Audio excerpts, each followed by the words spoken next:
Good morning, everyone. Well, here we go with another lengthy session on the tracker update. Latest news and bits will be this afternoon, but we'll go through the tracker and the weather. And before we do, I'm still finding people that don't know some of the main features of the website, so I'll just give 1 minute or so on that just to let you know. This is actually the opening page, but surprise, surprise, if you just scroll down, and some people don't know you can do this, we discovered this week, you've got all the news, access to the news and my thoughts columns. Okay, so you can click on those and get some interesting insight into the race. Down here, you've always got a daily quick news grab, okay, just the latest news for the day. So that was 14th of September, 13th, Coconut going into Droppy's films and so on. So you can always just get that quick paragraph of what's happening today if you scroll down. And then come down to the next one, you'll get our Facebook feeds. This was the tweets going up on Facebook. Just a quick look there, and then this is the tweets, all the tweets going out in a line. All of the SoundCloud there. You can click on any of the entrance SoundCloud. There's a couple of ways to get to things, but this is all just on the front page. Instagram photos, the leaderboard that changes when there's a change in position, and there very well might be from tomorrow morning. A bit of a timeline, and then you go down the bottom here, you can get to the skippers. All right, this is all the skippers along there, just some samples. And carrying on down, some great video clips here. You can access the videos through the front here, and again some more pictures. And if you're interested in the technicalities, that's the notice of race, the rules and regulations. You can download that if you want to find out something that's going on and what it's relevant to, and that's for 2022. And then at the very bottom, it's our sponsors. There's hot links there. These are the people that are supporting us. You can click on them and find out all about them. So I'll just tell you another interesting thing on entrance. If we say we'll pick on Tommy, you hit the entrance there, and it'll go to his site. Okay. Oh, in fact, I'll pick a different skipper here. I'll go for Gregor because I want to show you something here. Let's go for Gregor. So just back here on the entrant, Gregor's now downloaded. You can go down. There's a general profile there on him. You've got a bit of information about his boat when he entered, and you've got when there's something happening or changing, we'll do an update. It's not every day, but it just details some of the interesting things that happens. It's usually every 2 or 3 days we'll say something there. But if you just want to listen to Gregor's SoundClouds, there's all his phone calls. You can get them all there. Just go straight down, click on any one. If you just want to look at a combination of Gregor's tweets, it's all there. But here's something that, and then you've got clips and pics. So you've got videos here of Gregor and so on. Anything that Gregor was related into the news or my thoughts column, you'll find them also highlighted here along the bottom. But here's the deal. You want to go to Gregor's Facebook page, just click on this here, or his YouTube or Twitter. You can connect direct to Gregor's feeds there. And if you want to go to his website, you hit on that, and this is the same for all the entrants. If they have a website, you can go there, and it's quite interesting because Gregor's got an active website. He's got a lot of cool things happening. He's got a really neat schools program starting up. So you can get all the fine detail of Gregor, and a lot of the entrants do have their own website. So that's just something just to link through. So I'll get rid of that. Come back here. We'll now go to live. And here we are back on live. We'll go there. It's downloading. So I'll just move that up here so we can see what's going on. I'll zoom it out so we can then come across to the pictures. Jean-Luc way out the front there. And remembering again all these little tracks here. This is your control bar at the top. This is the toggle the tracks, that little squiggle there. This has got all of the tracks on the boats, which is where they've been since they left Les Sables d'Olonne. It's an interesting comparison, but I can change that to no tracks, or I can hit it again, and we usually go for the little snail trails here, just on the main fleet. Okay, so we'll put the weather overlay on. That's the little windsock there. Hit that, come down. I always prefer Windy TY because it's got a lot of stuff.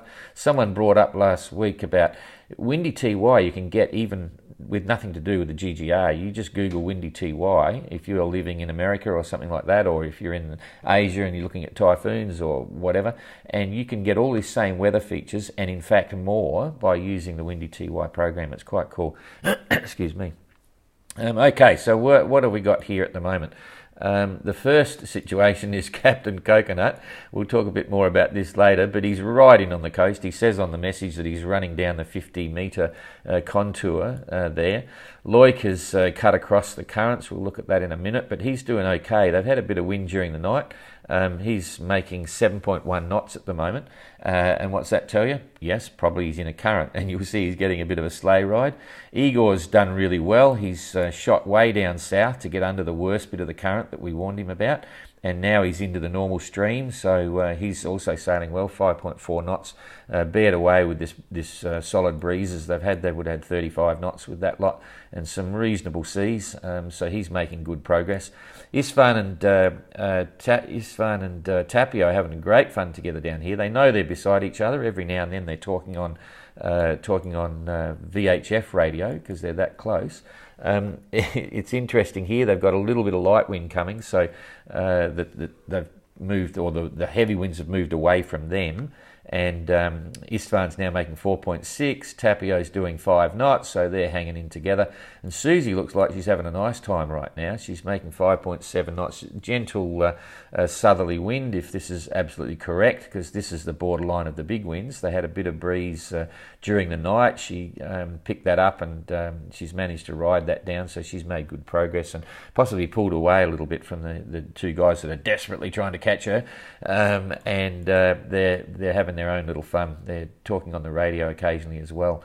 Istvan's still got some issues with his radio, but he's getting out to some of the entrants, and Tapio's still charging his power, so he's doing okay.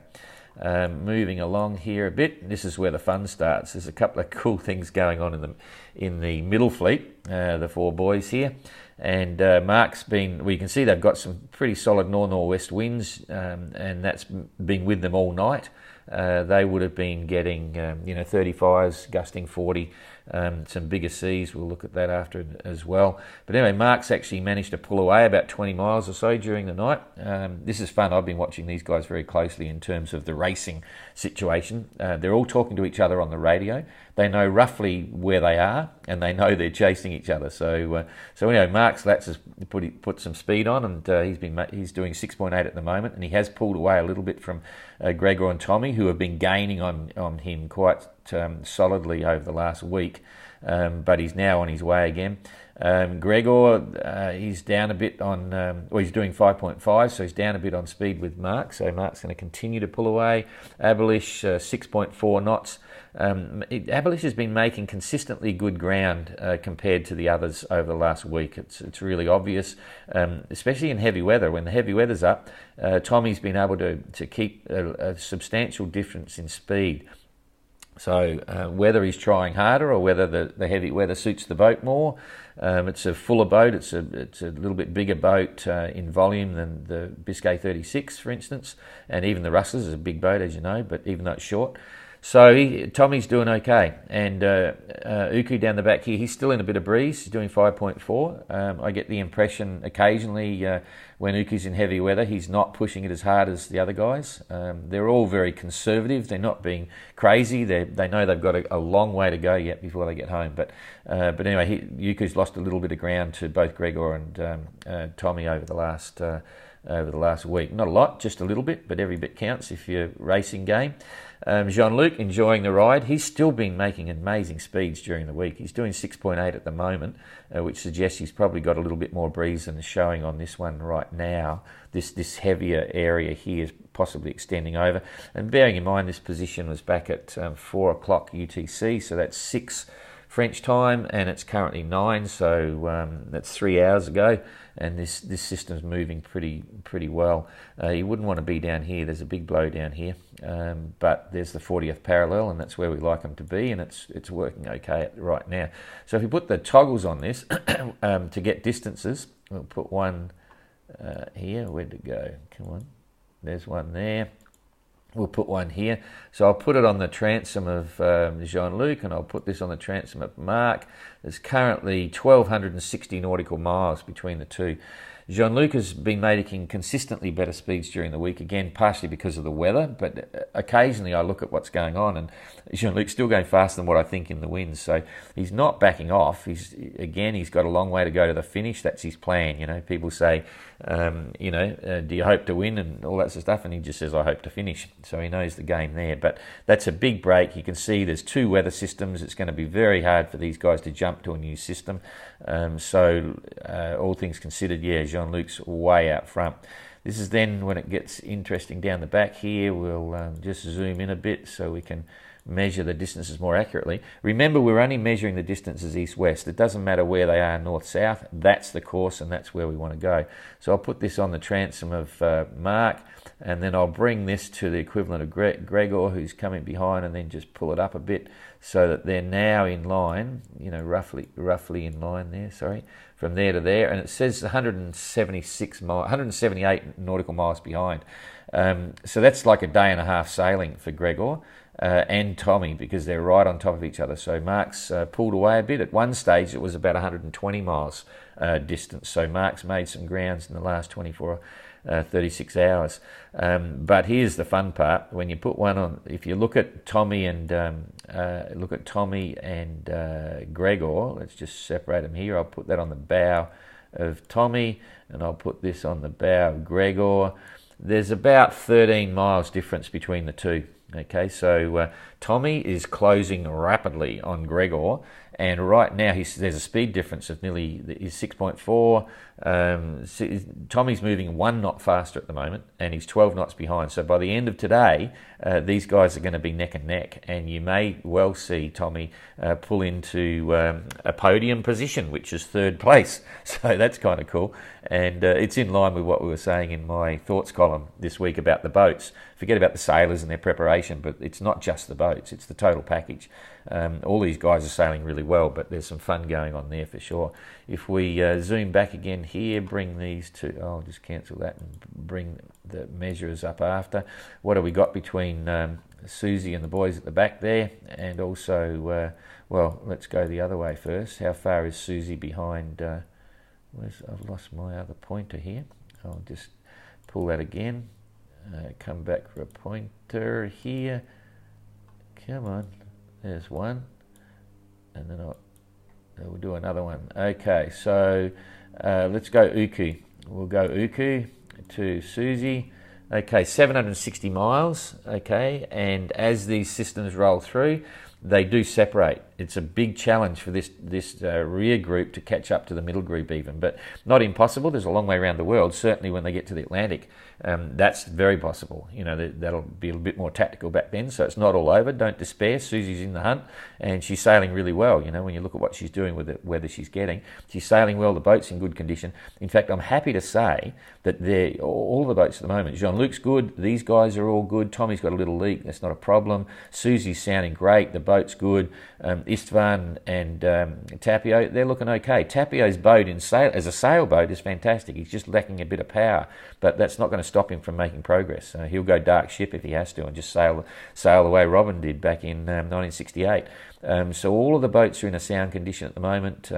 They've got little maintenance things, but no dramas. I'm very happy about that. So it's a big chunk. So where's, hang on, I've got to look at the boys behind Susie, being shown up by the women in the fleet. So these guys are around about 190 miles behind. So it's only 2 days, day and a half, something like that behind. So Susie doesn't want to make any mistakes at the moment, or they'll be all over her.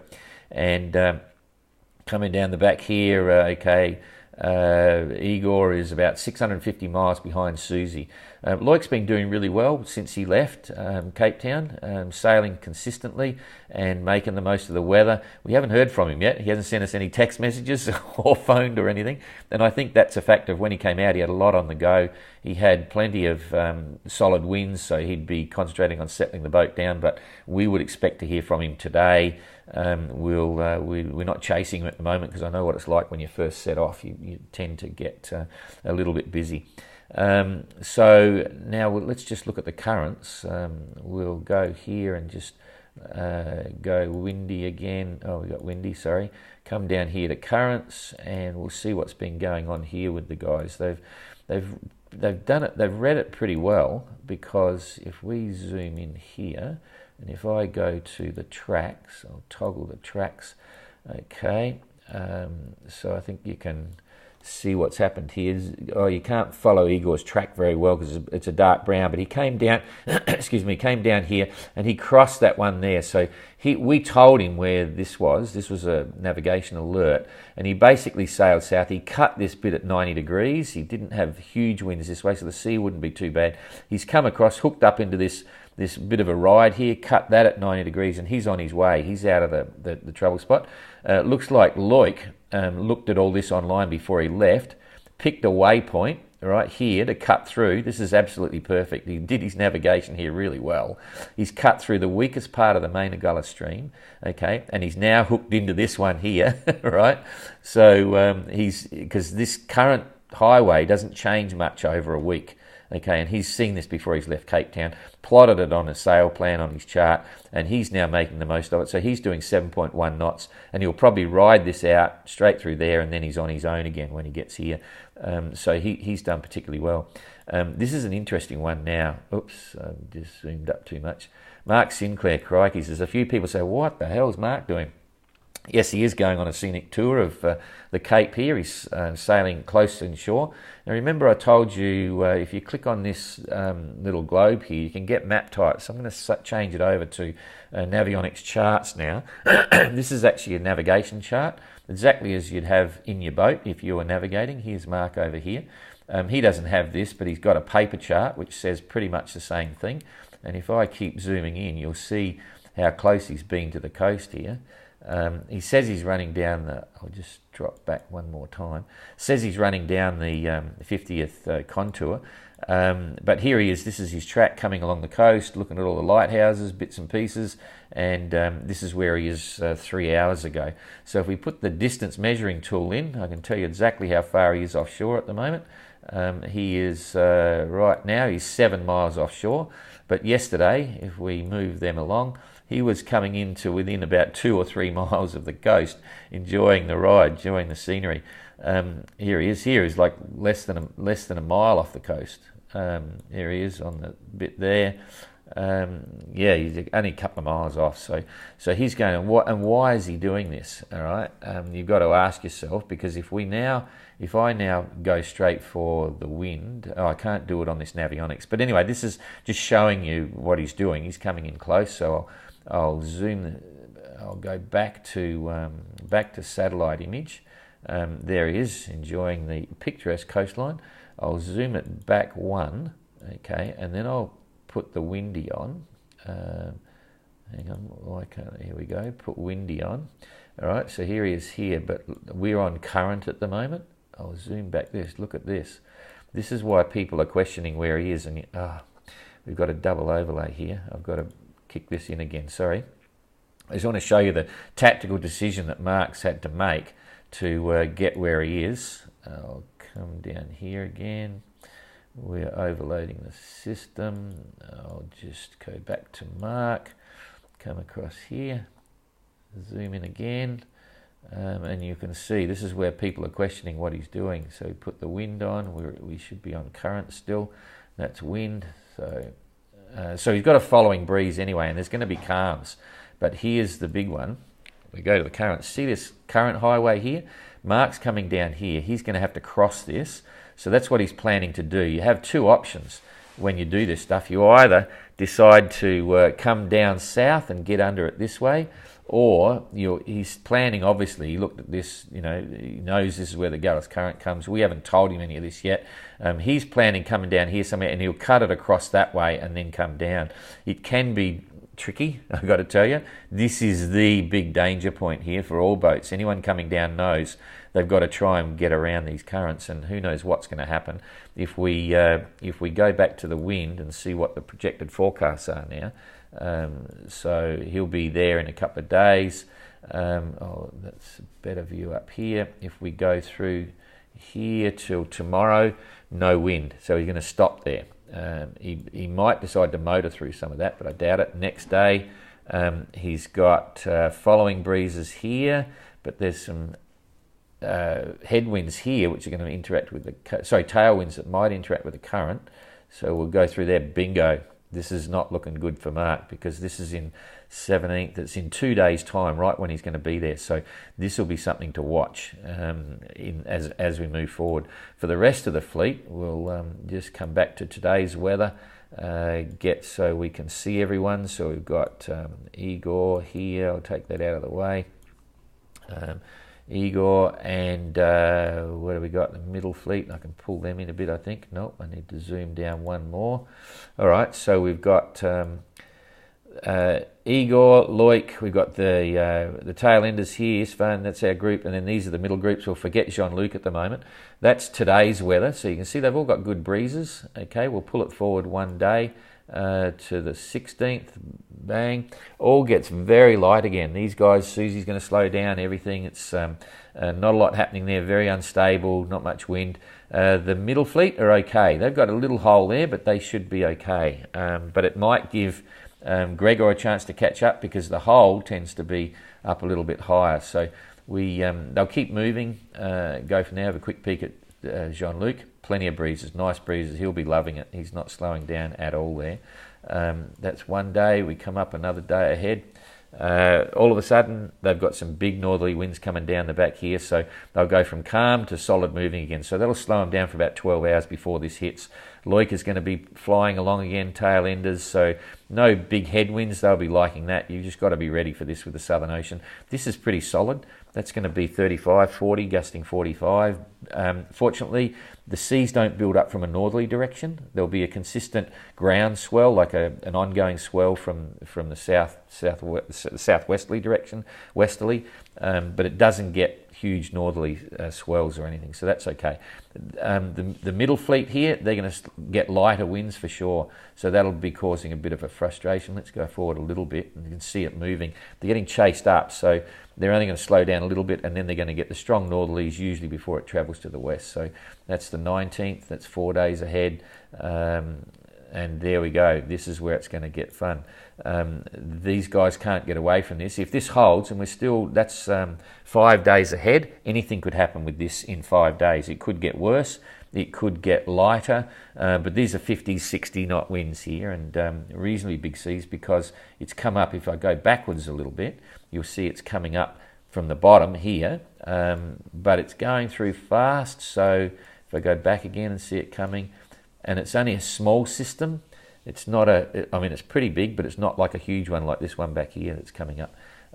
So they're going to get a blow in about 4 or 5 days' time. Some big seas. Fortunately, the wind direction is the right way, but I think you'll find they'll be under bare poles or little storm gear, and Gregor will probably be towing warps again. So we'll watch that closely as it gets through, and that's really about it. So only that one big surprise at the end of the week. Let's look at what's happening here now. If we come across, I'll zoom back to Australia. How far has Jean-Luc got to go before he gets there? So gets to Hobart, because we're all wondering now what's going to happen. When's he going to arrive? So we'll put one. Oh, we're not getting the toggle here. What? No. Why is the toggle not happening? There's one. We'll put another one down here. Come on, we're not getting the two. We might have to. Oh, sorry, now I'm doing the wrong thing. So click. No, maybe it's the scale. Let's see. 1, 2. Okay, we got him there. So we're on Jean-Luc there. How far has he got to go to Tassie? Come across here. He's got about 2,600 nautical miles to go. So that's going to take him at least 2 weeks, I'd say. Yeah, a couple of weeks at least, so we might be okay. Anyway, that's really about it. Let's look at the sea state before we knock off from this one. So back to the weather, windy. Let's go for waves. So at the moment that's at the end of the week. We'll go through to now. All pretty reasonable, no big surprises there anywhere. If we go through, you'll see it build up to that low coming through later on. No big surprises again. They'll be happy for a day. That's 2 days. They're happy the 17th. We're up to the 18th. A little bit of stuff coming on the 18th, but nothing to worry about. You just, and here, this is that blow coming through there. So there's some sort of 7 metre seas there. So that's going to be giving him a bit of excitement, but it's not a big area. This is the real big stuff here. Look at this monster. Lucky you're not down there, because that's going to be quite serious. But we're up at 40, and if we go through, it's not coming up too far. We're going to be the top edge, so there's going to be some fun at the end of the week, but for now, not too bad. Temperatures have been surprisingly warm. This is the temperature here. They've all been reported mild temperatures in the boat, like 17s and things like that, which is surprising. I would have thought it would have been a lot colder this time of the year, and it's relatively warm. So the other good news is, if we look at I'll go back to the weather now, the wind. Here we go. Generally speaking now, these guys are still going to be affected by the instability around the Cape, but Isvan and Tapio, Susie, they're, within this week, they will be out of the influence of that, and they'll be looking at the Indian Ocean here, which is usually a bit more stable. So it should give them consistently higher speeds. This is one of the advantages that Jean-Luc had. When you get out in the front, you often make a break because you're getting completely different weather back here. But he got into the more stable weather of the Indian Ocean, the centre of the Indian Ocean, quicker than the others, and that's given him a break. So anyway, what you might see is, certainly he might not get much more of a break now. I think you'll ride about 1,200 nautical miles separation all the way in. This is the fun part for me. This is the part to watch. Tommy, Gregor, Uku, Mark, they're having a great time, and it'll be interesting to see what happens. I was projecting that these guys may get past Mark by the time they get to Hobart, because of the advantage, in my opinion, on furling gear versus Hanks, but we'll just have to wait and see. Mark's pretty determined. He knows they're breathing down his neck, and he wants to hang on to his position, so that's cool. Susie's got a huge incentive to catch up to these guys, and I think she's been a factor of this quite unique instability around the Cape, and she lucked out. But other people say you make your own luck, but who knows? Certainly we want to see her having fun, and I think she is. Loic is doing well. He's right there. So that's really about it. Mark, watch this space. Igor, Esmeralda, okay. So that's about it. We're in about 4 hours or 3.5 hours. We'll do the question and answer session, talk about what's going on in the race overall, and what we can project for the future. See you then. Thanks a lot. Bye-bye.